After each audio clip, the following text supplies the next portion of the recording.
옛날 옛적 대구의 한 지역에는 푸르른 숲과 귀한 괴석으로 둘러싸인 팔공산이라고 하는 신비로운 산이 있었습니다. 이 산은 단순한 산이 아니었습니다.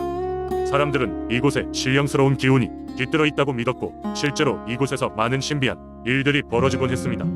팔공산의 가장 유명한 전설은 이곳의 수호신으로 여겨지는 산신령에 대한 이야기입니다. 수세기 전 대구 지역은 극심한 가뭄에 시달리고 있었습니다. 비가 내리지 않아 농작물은 말라가고 사람들은 먹을 것을 찾아 떠나야 하는 상황에 놓였습니다. 사람들은 산에 오라비고 동생 등을 걸고 자신들의 간청이 하늘에게 닿기를 기도했습니다. 어느 날 마을의 한 현자가 꿈을 통해 팔공산에 깃든 산신령의 응답을 받았습니다. 그 산신령은 온화한 미소와 함께 나타났으며 인간의 간절한 바람에 응답하겠다고 말했습니다. 산신령은 사람들에게 말했다. 너희는 자연을 사랑하고 자연과 조화를 이루어야만 살아갈 수 있다. 내가 비를 내리게 할 것이나 그 조건은 너희의 자연을 향한 사랑과 존중이다. 이에 마을 사람들은 팔공산을 보호하기 위해 힘을 합쳐 산림을 가꾸고 산 주변의 강물과 호수를 깨끗하게 유지하며 동식물에게 해가 되는 행동을 삼갔습니다. 그리고 그 노력의 결과 신기하게도 그 해에는 비가 내리기 시작했습니다. 팔공산 정상에는 엄청난 양의 구름이 모여들어 금세 비를 뿌렸고 마을은 가뭄에서 벗어나 풍요로운 시절로 돌입했습니다. 이후 마을 사람들은 매년 이맘때가 되면 팔공산 신령에게 감사하는 제사를 지내며 그의 은혜에 보답했습니다. 그들은 이 전설을 통해 조상 대대로 자연을 사랑하고 아끼려는 마음을 가지게 되었습니다. 팔공산은 대구 사람들에게 단순한 자연물이 아닌 마음을 담아 소통하고자 하는 살아있는 존재로 여겨졌습니다. 이렇듯 팔공산 신령의 전설은 대구의 민속신앙을 상징하는 중요한 이야기로 자리잡게 되었습니다.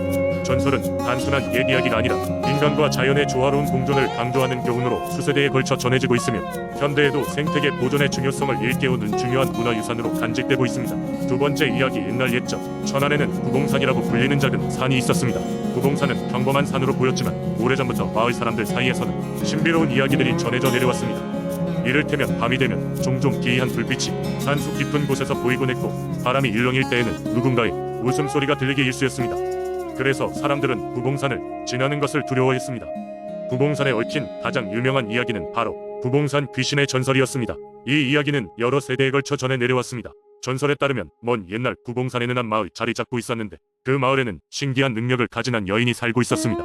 그녀는 사람들의 미래를 예견할 수 있으며 병을 고치기도 했고 종종 산에서 나무를 하던 이들에게 도움을 주기도 했습니다. 그녀는 곧 마을 사람들에게 존경의 대상이 되었고 이웃 마을에서도 그녀를 찾아 사람들의 발길이 끊이지 않았습니다. 그러나 어느 날 마을에 큰 가뭄이 덮치면서 모든 것이 변했습니다. 사람들은 가뭄을 해결할 방법을 찾으려고 필사적이었지만 해결책을 찾지 못했습니다.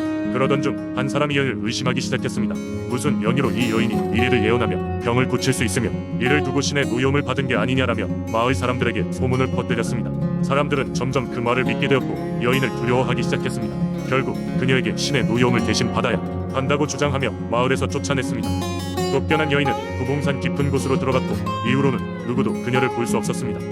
몇 주 뒤 기적처럼 비가 내리기 시작했고 가뭄은 사라졌습니다. 사람들은 안도의 숨을 내쉬었지만 여인이 보이지 않던 순간부터 구봉산에서는 이상한 일들이 벌어지기 시작했습니다. 사람들은 밤이면 산에서 빛나는 불빛과 낯선 웃음소리를 들었고 길을 잃고 헤매는 일이 잦아졌습니다. 마을 노인들은 이렇게 이야기를 이어갑니다. 그 여인은 우리를 위해 모든 것을 희생하고 구봉산의 남아산의 수호자가 되었다고.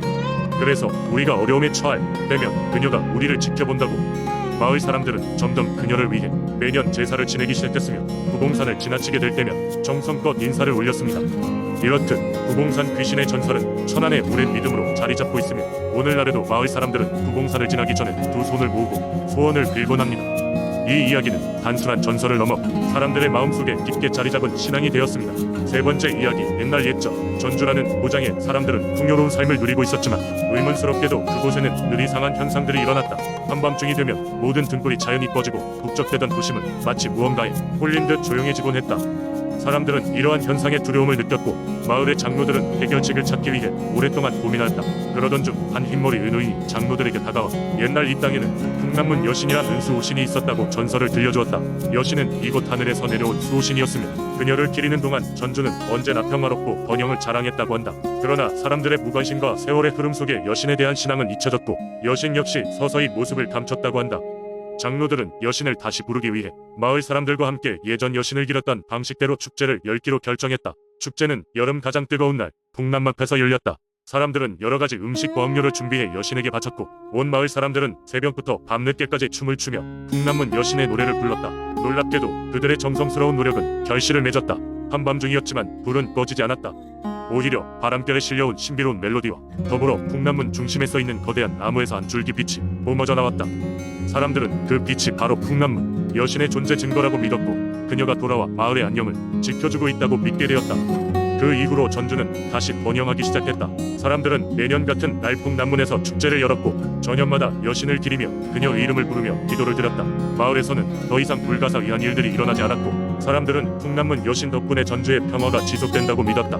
이 전설은 시간이 지나며 여러 세대를 걸쳐 내려왔고 비록 여신의 물리적 존재는 느낄 수 없었으나 여전히 많은 전주 사람들은 그녀가 항상 풍남문을 지키며 전주를 수호하고 있다고 믿는다. 사람들은 언제나 그녀를 존중하고 전주를 위해 그녀의 가호를 간절히 바란다. 네 번째 이야기, 옛날 옛적 경상북도 안동의 어느 작은 마을에 비밀스러운 전설이 전해 내려오고 있었다. 마을은 사방이 높은 산들로 둘러싸여 있으며 그 중심에는 장군 바위라 불리는 거대한 바위가 우뚝 서 있었다. 마을 사람들은 이 바위가 마을을 수호해준 정령이 살고 있는 신성한 장소라 믿었다. 이 전설은 오랜 세월 동안 마을 대대로 전해 내려왔지만 실질적으로 그 진위를 아는 이는 아무도 없었다. 그러나 마을에 큰 위기가 닥쳤을 때 이 전설은 강력한 힘을 발휘하게 되었다. 어느 해 길고도 혹독한 겨울이 지나고도 날씨가 좀처럼 풀리지 않자 농사를 생업으로 삼던 마을 사람들은 점차 불안에 빠졌다. 충분히 지나도 여전히 눈이 녹지 않고 파란싹이 돋아날 기미조차 보이지 않자 사람들은 흉년을 걱정하며 밤잠을 설쳤다. 그 가운데서도 가장 현명하다고 소문난 노장이 있었다. 그는 눈을 감고 긴 생각에 잠겼고 곧 이어 사방 마을 사람들을 불러 모았다. 노장은 사람들 앞에서 조용히 입을 열었다. 어젯밤 꿈에 장군 바위에 살고 있는 정령이 나타나셨네. 그분께서는 우리가 모두 힘을 합쳐 바위 앞에서 제사를 올려야만 비로소 봄이 올 것이라 하셨네. 마을 사람들은 처음에는 의심스러워했지만 노장의 인품을 믿었기에 결국 그의 말을 따르기로 결정했다. 제사를 위한 준비가 착착 진행되었고 드디어 마을 사람들은 모두 장군 바위 앞에 모였다. 마을의 주술사는 정성껏 음식을 차리고 고운 옷으로 갈아입은 사람들이 순서대로 정성껏 절을 올리기 시작했다. 그 순간 갑자기 하늘이 캄캄해지더니 강한 바람이 불어닥쳤다. 마을 사람들은 이내 두려움에 휩싸였지만 노장은 담담히 선언했다. 두려워 말라. 이는 정령께서 우리에게 주시는 첫 번째 시험일 뿐이라. 그러고는 노장이 직접 제단 위에 올라가 말로 기도를 올렸다. 놀라운 일이 일어났다. 노장의 진심 어린 기도가 끝날 무렵 하늘에서 무지개가 떠올랐다. 무지개가 부드럽게 산을 둘러싸더니 그동안 꽁꽁 얼었던 땅이 이내 녹으며 첫 파란 싹이 마을 곳곳에서 돋아나기 시작했다. 그 놀라운 광경의 마을 사람들은 그제서야 노장이 진심으로 정령과 교감했음을 믿게 되었고 기쁨의 눈물을 흘렸다. 그 후로 마을엔 풍년이 이어졌고 장군 바위 정령에 대한 믿음은 더욱 깊어졌다.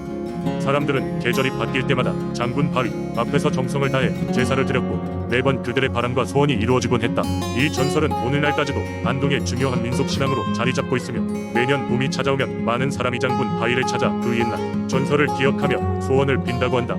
이렇듯 안동의 전설은 단지 옛 이야기가 아니라 마을 공동체를 하나로 묶어주고 그들을 지켜주는 소중한 믿음의 쉼터였다. 다섯 번째 이야기, 옛날 옛적 강원도의 어느 첩첩산 중 정선 마을에는 특별한 두꺼비가 살고 있다는 이야기가 전해 내려오고 있었다. 이 두꺼비는 보통의 두꺼비와는 달리 신비로운 힘을 가지고 있었다.